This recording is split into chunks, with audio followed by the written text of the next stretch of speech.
নমস্কার। শিশুর দশা, অসীম লাহিড়ী। বাপ মারা সব ব্যস্ত এখন, ছেলে মেয়ের শিক্ষা নেই। দেখছে না কেউ বেচারাদের, যাচ্ছে কেমন প্রাণ বেরিয়ে। সকাল 6টায় স্কুলে যায়, বয়স তাদের 3 হলো পার। পিঠে তাদের বইয়ের বোঝা, সইতে নারী কতটা ভার। বাপ মা তাদের বড়ই অবুঝ, বাড়ি এলেই আবার পড়া।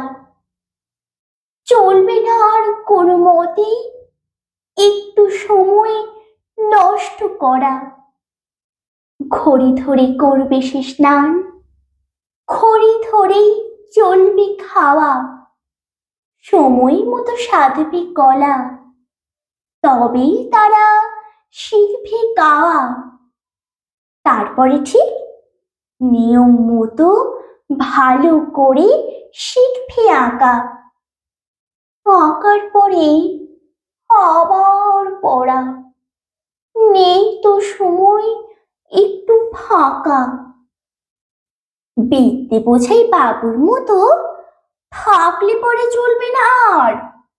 জানতে হবে এখন থেকে কেমন করে কাটবে সাঁতার। তারপরেতে জিমনেজিয়াম, ব্যায়ামটা তো শিখতে হবে। সুস্থ দেহে সুস্থ মনে সামঞ্জস্য রাখবে কবে? সন্ধ্যাবেলা আবার শুরু অনুশীলন এবং পড়া। দেখতে হবে চেষ্টা করে ছেলে মেয়ে কি চায় করা। একটুখানি অবহেলায় ফসকে যেতে পারে সবই। নইলে গায়ক, বিজ্ঞানী বা সাহিত্যিক ও শিল্পী কবি, তাদের ছেলে মেয়ের মাঝে প্রতিভা যে লুকিয়ে আছে, খুঁজে তা বের করতে হবে। হারিয়ে যেন না যায় পাছে। ভোর 4টায় উঠবে শিশু, শুতে যাবে রাত 12টায়। নইলে শিশুর প্রতিভাটা সুষ্ঠু বিকাশ করাই যে তাই।